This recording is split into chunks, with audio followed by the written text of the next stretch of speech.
It is 4 p.m. We're bringing developing news and the stories behind the headlines. This is Storycon or the Story Conference. I'm at Lingao. Some stories we're watching this Thursday, January 23. China is urging the Philippines to, quote, stop peddling the Chinese spy narrative. Beijing's Foreign Ministry spokesperson Mao Ning stresses that they always ask their nationals abroad to abide by local laws.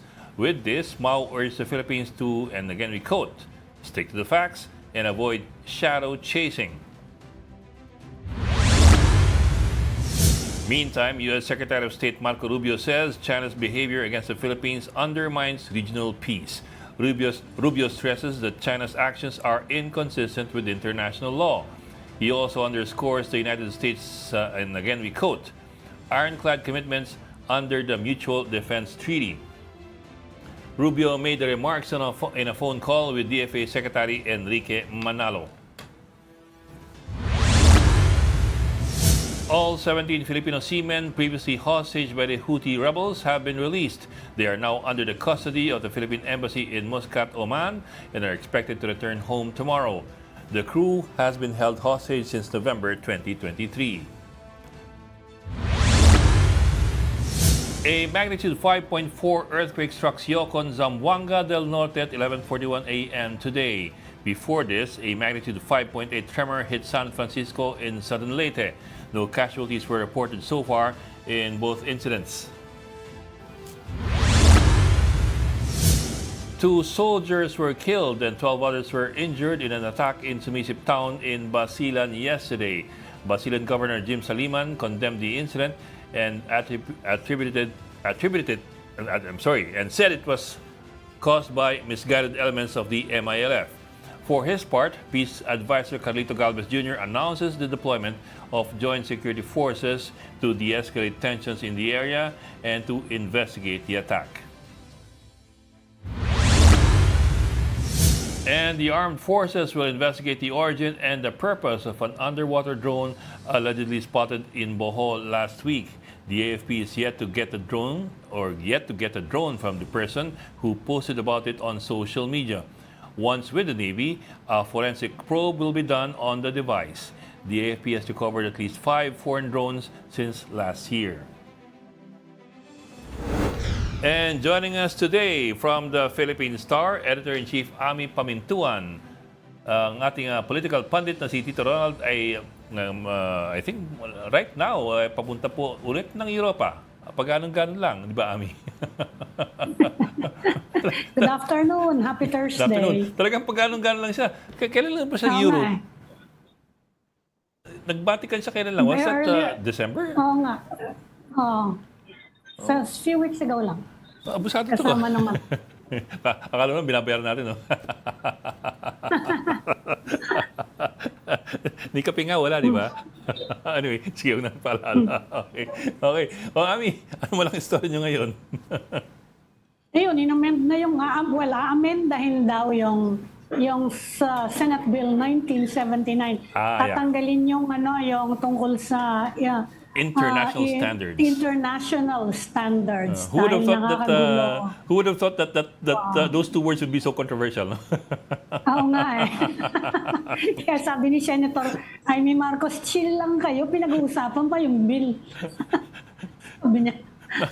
Those 2 words, incredibly controversial words. Mahaba-haba pa yung usapan dyan bago hindi nga ba, kailangan pa yan ng House version, i-reconcile pa yan, magdedebate pa dyan. It's not as if Anyway, nag-react din si President Marcos. Babasahin muna daw niya so kung ano yung kalalabasan niya. So hindi kung ano yung kalalabasan daw ng bagong version. Nung amendment. Yung amendment. Bago siya mag-comment. Kasi hinihingan siya ng comment yata eh. Kasi sabi niya kasi nabasa niya yung first bill eh.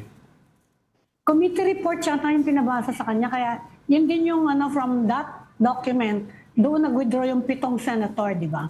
So yun ang hindi ko nakikita ko na yung committee report na yun. But the committee report can't be more detailed than the original Yes, bill. oo nga eh. Hindi, baka nga i-interpret yung international standards. Yan ang hindi ko alam Hindi ko pa sa nakikita yung committee report eh. Pero inulit naman ni Senator Risa na wala nga daw dyan sa Nawala bill sa niya, committee yung quote-unquote na woke absurdities na tinuturo ni President Marcos. Yan. Kaya iintayin natin kung anong kalalabasan. At bukas naman, mag-umpisa na. Tuloy-tuloy na yung printing ng ballot. Totoo na ba Hindi yan? na raw magkakaroon. Oo, kasi ang Supreme Court, tapos na daw yung pag-i-issue ng mga temporary restraining order sa mga na-DQ. Tapos nag-withdraw yung isang kapangalan ni Senator Amy, yung isang Marcos candidate, na dahilan nung pagsuspindi early yesterday, di ba, nag-announce ang COMELEC na isususpindi na naman nila dahil kailangan may i-add na naman na isa pang pangalan sa list ng senatorial aspirants. Yung isang Marcos din ang apelido. Yung ba yung Francis Leo Marcos? Oo, ito yung ibang Marcos. Sabi na nga ng COMELEC, di ba makakagulo yan dun sa isa namang Senator Marcos? Kasi magkasunod sila dun sa listahan Pero ngayon, nag-withdraw na mismo yung pangalawang Marcos na hindi natin kilala. Hindi, kung yan ang Francis Leo Marcos, that guy, if that's the same guy, he's been quite Francis Leo controversial Marcos. magmula pa ng pandemic kasi nag-viral rin dati sa pamimigay ng, supposedly pamimigay ng bigas. Ganun ba? Oo. Pero anong trabaho niya? He claims to be a trillionaire. And Trillionaire? Oo. No, may ganun, di ba? Ay! Oo nga. Tsaka namimigay siya ng mga kung ano-ano.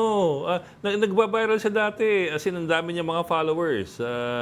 Hindi siya kamag-anak ng mga Marcos. And I think he was insinuating before that he's one of the long-lost Marcoses. Kapareho nung nasa Australia ba yan? Hindi naman. Well, yung nasa Australia, I think naman, hindi naman dinideny yung nasa Australia. Oo. Ito may denial. Ito parang, I don't know if there's a denial per se, pero parang he was at least before, he was being looked at with a certain amount of amusement But whatever it was, he seemed to have quite a bit of resources kasi as in, may mga truck ng bigas na pinamimigay dati. Truck ng bigas? Oo. As in, ipaparada truck sa mamimigay ng bigas. Kaya, may wagat ang itong bayan ito. Marcos. Tunay na Marcos siya may wagat ang itong bayan na ito, di ba? Tunay na Marcos. Anyway, sabi niya, no one pressured him daw to withdraw. So why is he withdrawing? Kaya, ayan na. But why is he withdrawing? Ewan ko. I know. Hindi ko alam. But in the end, if it's still his name, you can't really prevent a guy from running for public office just because may kapareho siyang last name, di ba? I mean, it's not... Yun na nga ang sinasabi ng Supreme Court. Hindi daw pwedeng basta-basta i-declare na nuisance yung isang kandidato. Dahil lang sa ganyan, di ba? Kung pangalan talaga niya. Kaya nga, pero tapos na daw yung mga pag-i-issue ng mga TRO over those issues ngayon. Kaya tuloy-tuloy na yung printing bukas. Okay. Kaya i-double time na lang yan.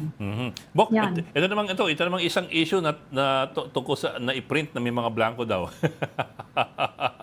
Oo nga, pati si Senator Ping Lacson pumasok na Yung controversial na may blanco raw yung BICAM report ba ang sinasabi ni Tatay Diggs o ni Ungab na may blanco at ang sabi naman ng presidente walang blanco yan, pero he's referring I think to the GAA na. General Appropriations Act, na tama naman siya. Hindi mo pwedeng pirmahan yan na may blanco yan. But anyway, Bok, let's bring in our News 5 correspondent, si Marian Enriquez, reporting from the House. Anong latest dyan sa Kongreso? Ano ba talaga yung may blanco at ano yung wala? At pwede bang, to begin with ba, may blanco ba talaga yung BICAM report?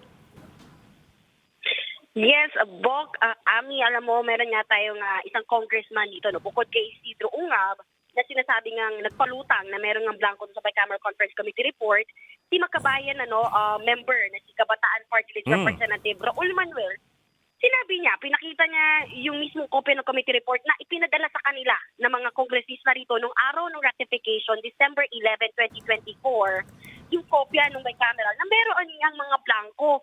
Sa katunayan, breakdown na nga niya sinummarize niya 14 blanks yung meron siyang nakita at doon, walo doon sa 14 blanks na yon, doon sa opisina ng kalihim ng Department of Agriculture, dalawa nga doon sa BFAR, isa sa Philippine Coconut Authority, isa pa sa National Irrigation Administration, dalawa sa Unprogrammed Appropriations. So siya kinumpirma nga niya na totoo may mga blanco doon sa bicameral conference committee report.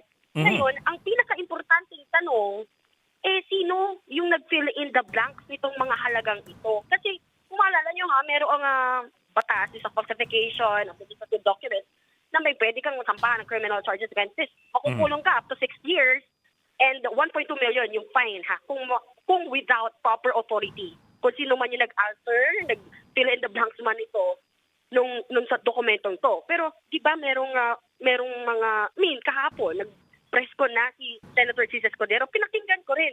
Hindi niya directly ina-address yung blanco doon sa BICAM Conference Committee report. Parang she's dismissing na hindi importante yan. Ang importante yung batas, yung General Appropriations Act na Yung pinirmahan ng Pangulo. Kasi doon, wala pa daw siyang nakikita na may nag-question sa Korte Suprema o dineclare na unconstitutional ang anumang committee report, specifically BICAM committee report. So sabi ko, bakit naman parang hindi na itanong or na-address nga rin yung tungkol doon specifically yung walang direct denial, kumbaga, na may gano'n ng BICAM report na mga blanco from the Senate kasi meron na tayong ilang kongsa nagsasalita na meron talagang BICAM. Ang gusto lang natin malaman, sino yung nag-fill in the blanks, di ba? Kung with proper authority ba, yung nag-fill in the blanks bago maging enrolled bill. Yun yung tinatawag ni Senator Chis Escudero. Enrolled bill na pinasa sa Pangulo. Trinay natin, tanongin. Marian, atos ang konti, for the benefit of our viewers na hindi ganun kapamilyar dito sa proseso, di ba, ang BICAM, yan po ang body na combined ng Senate and House na magre-reconcile ng pagkakaiba ng dalawang bersyon ng Senado at ng Kongreso. So yung kanilang BICAM committee report na na-reconcile na, ibabalikan sa Senado at sa Kongreso at aprubahan yan o i-ratify ng bawat chamber para sabihin na oo, sang-ayon kami dyan sa final na yan. At yung final na yan ang ibibigay sa Malacanang for signing. Okay, itong tanong ko, so ibig bang sabihin na itong blankong BICAM ang siya ring ni-ratify ng Kongreso at ng Senado? I'm sorry, yung mga may blankong BICAM report, ito rin ang siyang ni-ratify ng dalawang chamber at sinabmit sa Malacanang? Or was it in other words, were the blanks filled in by Congress and the Senate, or were the blanks filled in by Malacanang? Yon ang tanong. Kasi sa totoo lang, ang kinumpirma ni Kabataan Party List Representative Raul Manuel, yung natanggap niyang kopya ng BICAM report na ni-ratify daw, yung may mga blanco. Ang tanong ngayon, kung wala naman daw talagang blanco, syempre sa GAA, sa enrolled bill na tinatawag nila, sino nga yung nag-fill in the blanks? Pero yung nakuha ba ni Manuel, yung nakuha ba ni Manuel is a copy that they ratified in Congress, or a copy that they were going to ratify pa lang in Congress? Which is which? Was it? Ito pa lang. Inaayos pa lang. Di ba? Kasi may kaibahan yun eh. I mean, kung ni-ratify nila, tapos ito yung ratified version na may blanco pala, iba yun dun sa ito yung i-ratify natin, pero may blanco pa. So, what copy? Kasi baka pwedeng nag-iintay lang ng data, di ba? Baka pwedeng nag-iintay lang ng data na hindi, kasi mga numero yan medyo mahirap, kailangan niya eksakto, di ba? Baka naman meron, kaya lang nga yun, ang tanong, yung ano yung inapprove ng BICAM, may blanco ba yung inapprove ng BICAM? Kasi ang si President Marcos, sinasabi na ng Malacanang, sigurado kami yung GAA walang blanco. Which, the second statement, of course, that sounds like it's truthful naman kasi hindi pwedeng ilabas ng GAA na may blanco eh. General Appropriations Act yan. Oo. Ito lang, yan nga ang tanong dyan. Yan bang nakikita natin ngayon? Baka naman draft lang yan. Kasi kung meron kang mga Saka yung final amount na ipapasok nila, inapprove ba yun ng BICAM? Yun ang tanong dyan. Di ba? At hindi nga, alam mo ba kung sino member ng BICAM? Ang alam lang natin ang mga sigurado tayo, yung mga chairs ng Appropriations and Justice Si Committee. Zaldi yung isa, Sino ba si ang member ng BICAM? You have 16 members from Congress and 8 members, I think, from the Senate? Yes, Senate. Sino ba yung member ng BICAM? Unang-una na naalala inaaprubahan? natin, siyempre, yung dating chairman ng House Appropriations Committee na si Saldi. Congressman Yes, Saldi Saldi po, ko. ang political party list. Yes. Wala silang statement hanggang ngayon. Paulit-ulit tayo nanghihingi ng pahayag. Wala pa rin. Sino Meron pa nga member? isang congressman na sinakasan tayo. Dumaan sa fire exit. Ganun. Talaga? Sa member lang. Member ng BICAM lang. Di natin malaman yung member ng BICAM. yan. Yes. Considering their power, no, their immense power to change what the entire executive department drew up for a year, pagkatapos pinaghirapan ng dalawang chamber ng Kongreso, pagdating sa BICAM within 1 or 2 weeks, biglang nag-iba-iba lahat. Di ba dapat malaman namin kung sino mga ng taong bayan, kung sino yung mga yan? Tama. Di ba? Sana. Although tinatamaan lang ng Maganda gusto sana ngayon kung si Saldi ko saka si Grace po. Dapat sabihin nila kung sino-sino pa ibang membro. Bok, ito, I'm looking at Diba? a picture ng BICAM. I see, ay, teka, I Paano suppose mo they're all nakita yung members, picture? Ayaw nga nila magpakuha ng picture. I see Closed Jinggoy, doors. I see Tolentino, I see JB Ejercito, I see Escudero. Sa congressman, di ako sigurado sa mga mukha eh. I see Zaldico, of course. I think I see Riza Ontiveros. Member ba siya ng BICAM? Hindi nga siya pumirma doon sa GAA. Okay. Okay, anyway, so there, this is a photo of the bicameral conference committee meeting. Anyway, so yun, I think that's a question that needs to be asked, Marian, from at least from your end sa House. Ano yung kumakalat na kopya from Raul Manuel? Yan ba'y kopya na binigay sa kanila for ratification ng Kongreso? O yan ba ang kopya na niratify nila? Na may blanco pala. Kasi yun, kung niratify nila yun na may blanco, medyo weird yun. Yun. Medyo weird yun. Kasi yun ang isasabit sa Malacanang. I might still be able to understand na binalik sa dalawang chamber na may blanco pa, na may, for example, may itatawag namin sa iyo yung mga numbers to both chambers, ihabol na lang ninyo prior to ratification ng chamber. That would be more acceptable Dapat prior to ratification. Prior to ratification, hindi post-ratification. Pwede mangyari yun. I mean, I'm not saying that's what happened, pero that could still happen. Kasi that's all internal eh. I mean, it's not in the Constitution naman yung BICAM eh. It's all an internal arrangement under the rules of the Senate and the House eh. So they can do that. Basta lang... Wala nga sa Constitution yung BICAM na yan. Dapat i-challenge yung authority nila over the budget. In the chamber, in the Constitution, it just says that bills passed by Congress are to be signed by Malacanang, by the President.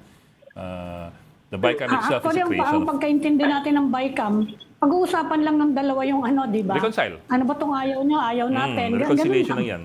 Yan lang. Para may unity. Hindi pwede yung dagdag bawas na ginagawa nila. Di ba? Hindi pwede yun eh. Para may unity ba? Unity. So, yun. Basta Bok, unity. yun, Bok. Yun ang that's the next step for you guys to figure out at what stage yung blankong yan. Blanco. Tama, sige. Oo, may Yan piling. dapat din natin tanongin dahil ayon kay Manuel, 15 minutes, around 10 to 15 minutes bago yung ratification nila, natanggap itong kopya na to. Well, pero Bok, it's also possible kasi that hindi sila binibigyan ng priority because they're in the minority. Oo. Alam mo Baka yun, yung draft ang binigay nga kasi sa kanila. minsan may ganyan yun eh. Minsan may bastusan dyan eh. Kasi ang Di ba? tinanong namin kung ano na bang nakikita nyo. Nakikita nyo na ba yung enrolled bill? Oo. Or ang sabi nila, yung mismo GAA na raw, ang nakikita nila pagkatapos yung binigay nga na BICAM copy. Anyway, yan Bok. If you can talk to somebody from the majority siguro, kasi the majority would be na, they should be in a position to tell you exactly what they signed. Because they're the majority. Baka naman sakaling malaman na natin BICAM. kung sino yung contingent sa BICAM. Oo. Sorry, hindi ko alala yung mga mukha Sana dito hindi sa na tayo BICAM. takbuhan, no? Oo. Sana hindi tayo takbuhan at pumunta sa exit. Oo. Interesting yun, sa fire exit dumaan. Tinakbo ng reporter dumaan sa fire exit. Ay, May video ko. may video ka, gamitin mo mamaya. Hindi, sabihin nyo sa majority, alam nyo, at lahat kayo nasisisi, kaya Oo. i-identify nyo na kung sino. Ilan lang yung BICAM na yan, i-identify nyo na kung sino. Kasi lahat nagagalit sa inyong lahat. Oo, tsaka it's getting more mysterious as we go along eh. If the questions remain unanswered, people start speculating. For all you Lahat ka know, mo kayo sabit niyan kapag ganyan. for all you know, there's an explanation to this. Maybe, maybe not. Until it's explained, then. No, privilege sa kanila yung maging member ng BICAM, ha? So they better be identified. Diba? Oh. So, yun. Okay. Oh, Oh, Marian, teka. Okay. Teka, kami tayo. Baka naman patakasin si Marian. Marian, ano ang balita sa impeachment dyan? Wala na ba talaga? Oo nga eh. Wait lang. Impeachment baka mo. Naku, hindi natin makontak ngayon si Secgen Reginald Velasco at hinahanapan nga natin ang update. Oh, nasa second week na ng Tungkol nasa dito second week na ng session, ng resumption ng session. And remember, sinabi niya last week na hanggang ngayon, Thursday, yun yung parang palukit niya sa sarili niya, no? Magde-decide na siya if wala pa rin forced impeachment complaints, magde-decide na siya kung i-submit na nga sa opisina ni Speaker Romualdez. Pero By now, today. hanggang ngayon, hindi natin pa siya matawagan, ano? Correct si Ami, Sana ha? nandito siya sa bansa. Bok, tama By si today Ami. yun dapat. Today is Thursday, and of course, Congress does not have sessions on Friday. Kaya nga, by today dapat. How can we forget that? So, alam niyo ba na si Kong Franz Castro, nakuusap natin kanina, kahit siya medyo nagdududa na kung meron ba talagang forced impeachment complaint, sabi nga niya, sana, parang wag naman tayo binubola ni Secgen kung meron ng forced complaint o wala, isa lang na talaga. Kasi ang dating parang gimmick na lang daw para ba upuan o patagalin na lang daw itong impeachment. So, iyon. Pero And remember, umaasa pa rin sila na remember, maiipan the na. Constitution provides that upon filing of the impeachment complaint, Congress has 10 days to refer it. To the Justice Committee. I'm sorry, to put it under the order of business pala. And then 3 days ata to put sa Justice Committee. So dapat nasa order of business na yan nung December. Kailan ba final yan? December 4? December 14 pa dapat. Tagal na nga nun eh. Hindi, pero naghihintay sila ng ano eh. Yun ang sinasabi nila. They're waiting for another complaint. Yeah, but you know, Bok, in the end kasi it's the Justice Committee that should be consolidating those eh. It's not the Secgen eh. So, Although yung isa niyang Tsaka sa sinilinaw House naman niya, may isang senaryo na ano, di ba? Na baka intayin na lang na i-refer to the Justice Committee after the election na. okay. Sinabi naman niya sa din House yon yung rules senaryo kasi- yon. But that's not for the Secgen to decide eh.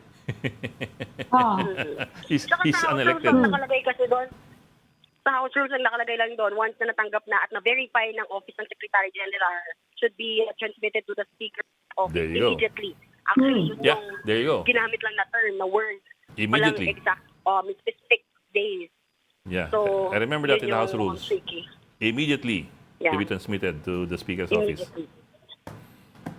Okay, Kaya sige. hinihintay natin yan ngayong araw. Baka may mangyari pa ngayong araw, di pa naman tapos. Hindi pa tapos ang Huwebes, no? Naku po. Hindi pa tapos Webes, baka may mangyari pa Ami, mamaya. ang Huwebes, madalas kukunti lang congressman yan dahil nag-uuwi na maaga. Totoo. Pero Malay mo ngayon, kung minsan, NBC inaabot sila ng midnight. Kasi Friday to them is the start of the weekend, so minsan Thursday pala nagdi-disappear na yung mga yan.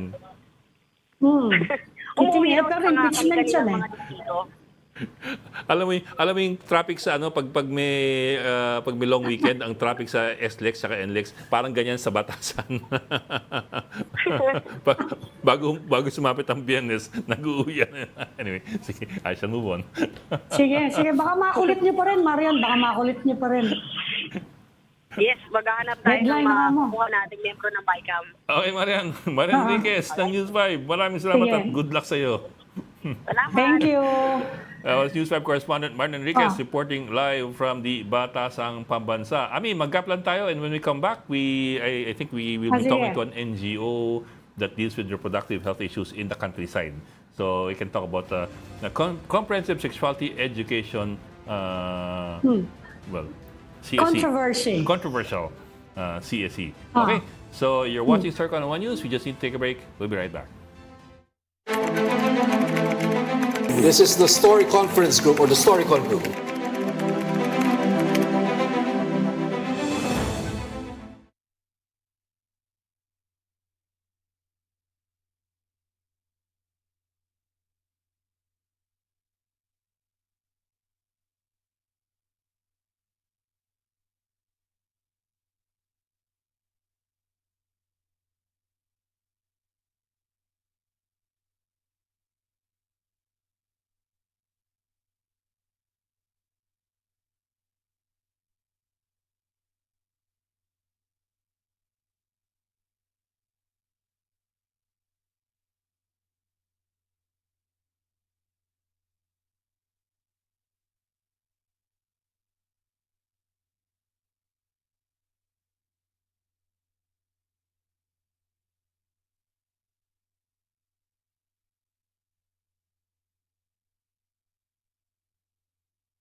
We've got developing news and the stories behind the headlines. Welcome back to Storycon or the Story Conference. I'm Ed Lingao, and of course with us, Amy Pamintuan, the Editor-in-Chief of the Philippine Star. Hi, Amy. Still with us. Thank you. It's Thursday. Bukas Yep. ay Biyernes na. Things to be happy for, okay? Okay. Well, let's bring in our guest for today, Amina Evangelista. I hope I'm pronouncing this right. Is it Swanepoel? Amina Evangelista Swanepoel, the director of the NGO Roots of Health. It's an advocacy group for women and the youth. I think based in Palawan. Is that correct, ma'am? Yes, sir. Yes. And tama po yung pronunciation, Swanepoel po. Okay, just to be Thanks so sure. much for having me. Just to be sure. No, Yeah. Good afternoon. Good afternoon po. I understand Good po, afternoon po. your group specializes in teaching reproductive health and CSE, or comprehensive sexuality education in schools and communities. If I'm right, also you're based in Palawan. Is that right? Yes po. Yes. Roots of Health, or Ugat ng Kalusugan, is a reproductive health organization. We're based in Puerto Princesa, Palawan, and we've been working on these issues for 15 years and teaching comprehensive sex ed to kids in schools, as well as making information available online, has been one of the main issue areas that we've been working on. Ma'am, my question to you, I'll start off with this. I think the most controversial bit of the debate in the past few weeks is this, the allegation or the assertion that itong CSE, Comprehensive Sexuality Education, will hypersexualize our children. It will encourage them to engage in early sexual activity, among other things. How do you view that assertion po from some groups? Yeah, we completely disagree with that view. And I watched your earlier show, and when you were talking about the background of all this and how it happened, you even said, di ko alam kung iiyak or tatawa. And honestly, I've done both in the last few days kasi it's so frustrating to see how the discourse has evolved and how this has been portrayed. Unfortunately, Filipino children are already hypersexualized. If you look around, look at our noontime shows, at the kinds of dances, at the outfits, look at any family gathering, at the, performances na kailangan gawin ng mga bata. Kahit sa mga elementary school, kids are taught to do these dances, and super inappropriate yung mga songs, minsan yung lyrics if you're actually listening. And there's online porn, there's sexting. There is so much already going on. And in the absence of having any kind of sexuality education, our kids are growing up without knowing anything about sexuality. And comprehensive sex ed, it doesn't teach kids how to have sex. In fact, it does the opposite. Studies have shown that kids who are given comprehensive sexuality education are more likely to delay the first time they have sex than kids who are given abstinence-only education or no education at all. So comprehensive sex ed does not hypersexualize children. It teaches them a wide range of topics related to sexuality. And of course, kasama rin doon yung conception, what President Marcos alluded to, the sperm and the egg, how a baby is formed. That's included.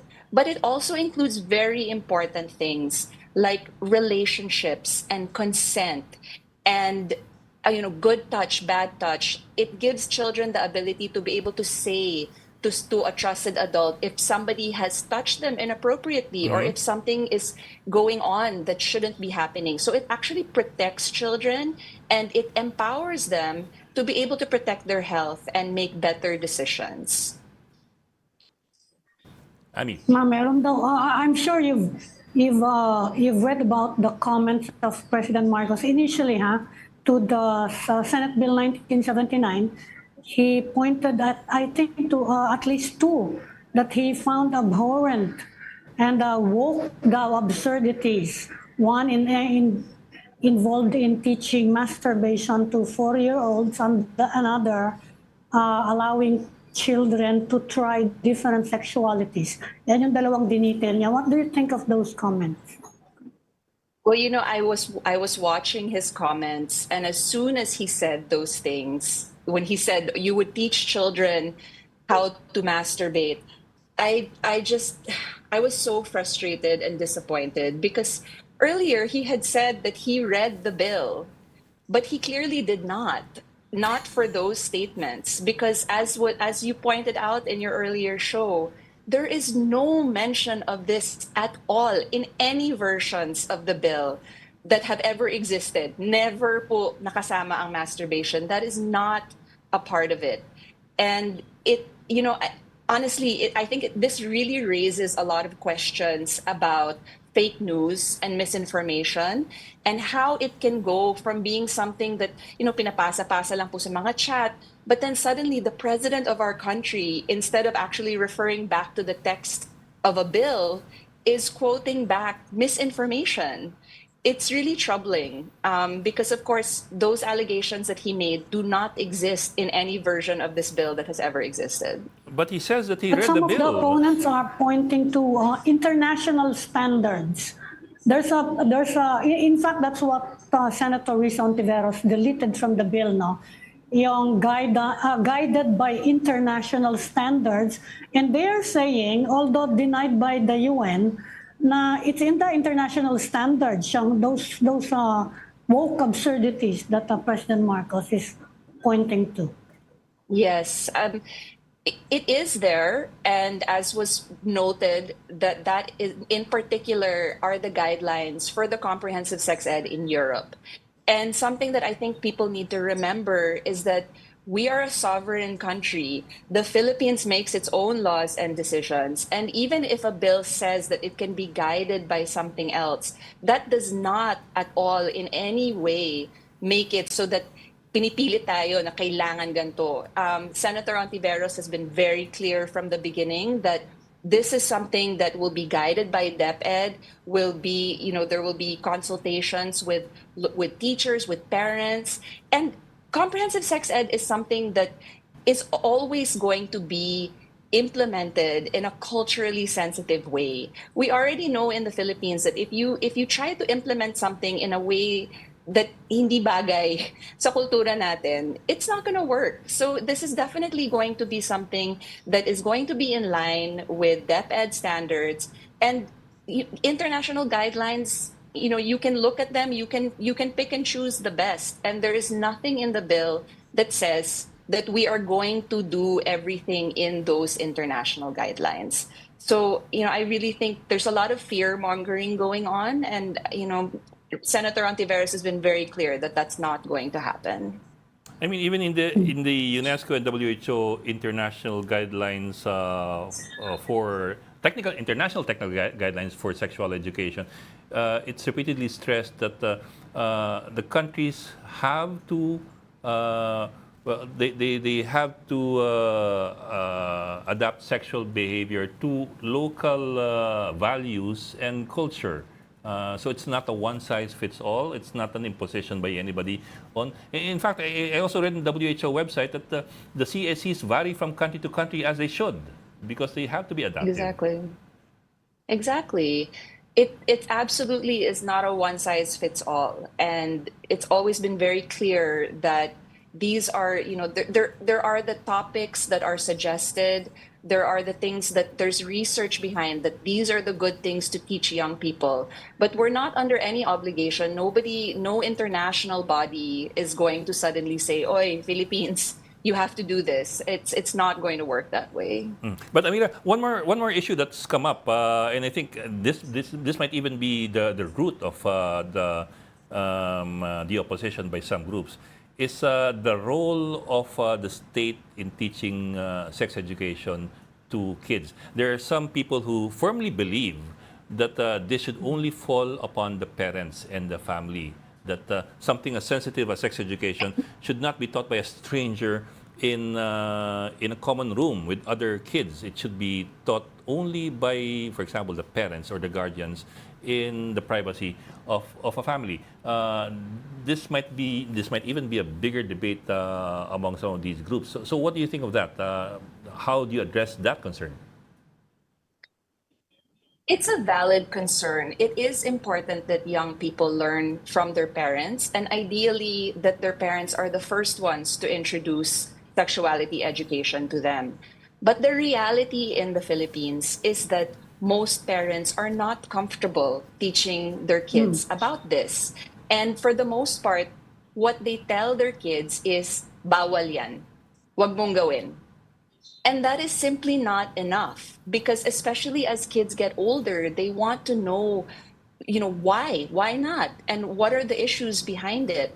And so we always tell parents, it's not enough to tell them, bawal yan. What we tell parents, that parents should be teaching the kids about their values. And if the family practices a certain religion, to teach the kid about what the religion teaches them, to talk about the values of the family, and use that in discussing sexuality with their kids.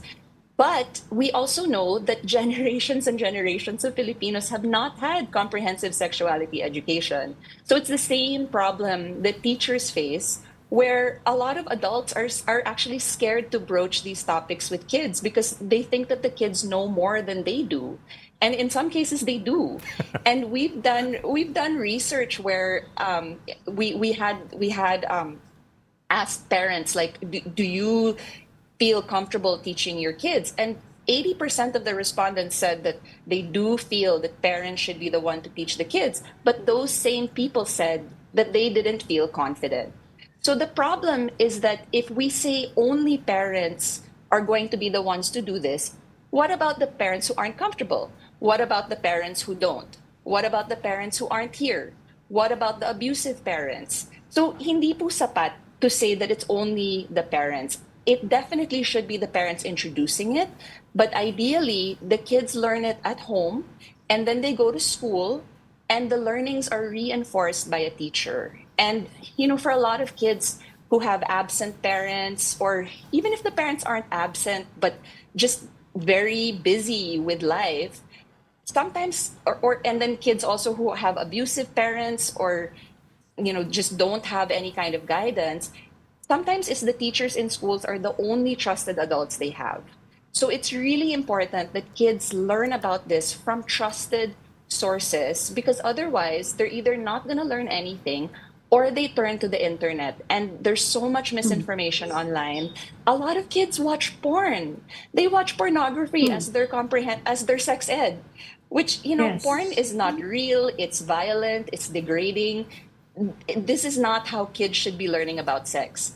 So we absolutely agree that parents should be involved, but disagree that it should only be the parents. It should, they say it takes a village to raise a child, right? So you really need to have the kids be able to learn from all these different areas in their lives. Your group has been providing comprehensive sexuality education. Can you tell us how the children react to these lessons, and how the adults, the teachers, and the parents communities react to these lessons? Yeah, absolutely. Before the pandemic, our teaching team was traveling all over Palawan all the time. We've taught over 100,000 young people. And the kids love the sessions because we teach about sexuality in an open and honest way. It's not bastos, it's not shameful. We're teaching kids things that they are genuinely very curious about and almost never get a straight answer from any adults. Excuse me, So how kids- old? How old do you start the education? So At what we would age? start with grade 7 and 8. They had a okay. puberty module. They would have Yep. a module on puberty, and then grade 9 and 10 a module that's more focused on reproductive health, and then 11 and 12 had reproductive health, STIs like HIV, and kind of life choices. So it's age appropriate. You add things as the kids get older, and it was so needed. We would do pre and post tests when we would teach, so that we can see ano yung alam nila dati, what did they learn. 70% of these kids thought that jumping up and down after sex will prevent pregnancy. Yeah. So this is now, right? Kids still the 21st believe century. this, and Yes. they think that like drinking Tide will cure an STI. So there's so much misinformation. Oh my And goodness. Diba? And I mentioned earlier that because generations of Filipinos haven't had sex ed, a lot of times when our teachers were teaching in the front of the room, the teachers would be at the back and they're the ones raising their hands with questions because they never Oh got dear. sex ed either. So it's definitely, we always have had very positive feedback from the schools, from the teachers, from the kids. And it's just, it can be so good for kids, for the community, for the teachers. It really builds trust when kids know that they can ask questions without maliciousness, and nobody's gonna say, "Uy, bastos yan, wag mong tanungin yan," and instead can just give them the answers that they need. And so, in fact, since the pandemic, since the schools reopened, and recently with the no disruptions, we haven't been teaching kids in schools as much, but we do a lot of trainings for teachers. And we've trained about 6,500 teachers all over Palawan to give them the confidence that they need to implement comprehensive sex ed and teach it to kids. And I think it's important to remember that this is part of the RH law. We've already had Yes. comprehensive sex ed. It hasn't been fully Yes. implemented, and we've always been calling for the full implementation of the RH law. It's been very uneven, and this is why this new bill is so important, because it goes further than the RH law to standardize what kids learn, how they learn it, when. So it's very, very important. But this was already deemed constitutional by the Supreme Court. So there shouldn't be any drama around this because it's nothing new, actually. Okay. Ma'am, my last question to you, what message do you want to leave to those who have concerns, the groups that have concerns with the CSE? Let's not call it CSE because it's an acronym. Comprehensive sex ed, just to be simple about it. How would you address their concerns in as brief and as impactful a manner as you can? Sure. So to the parents and to the concerned individuals, I would just urge you to actually read the bill, to listen to Senator Ontiveros, who's the bill's author, and just recognize that the fear-mongering, the rumors, the fake news that are being spread about what's in it are false. They're not true. They are lies. So read it for yourselves and don't be scared. And I would really also urge the senators who had the co-authorship, please don't let fear-mongering make you take your signatures away from this, because you know what's in it, and you know that the misinformation is false. And we just urge you to be strong, because this is really needed for the Philippines. Something that we haven't mentioned before is the fact that we do have alarming teen pregnancy rates. And this all came about because even from President Duterte, we know it's an epidemic. It's a big problem. And with the comprehensive sex ed that we've been doing in Palawan, we've actually been able to reduce our teen pregnancy rate by 60%. So imagine if we were doing this in the whole country. Let's imagine a Philippines where children are not getting pregnant and becoming parents before they're even out of high school. Okay. Amy, meron pa? Pabol? Okay na. Okay, maraming salamat Okay. for joining the Story Conference this afternoon. Amina Evangelista Swanapol. I hope I got it right again. Swanapol. Director Thank you, ng Roots Miss of Swanapol. Health Thank you so much. based in Palawan. Maraming Thank you for salamat what po. you're doing. Maraming salamat. At Yes. maraming salamat din kay Amy Pamintuan, ng Editor-in-Chief ng Philippine Star. Thank you as well for what you're doing. Just again tomorrow at 4 p.m. for the Storycon. I'm Ed Lingao. We are One News, all sides, all the time. This is the Story Conference Group or the Storycon Group.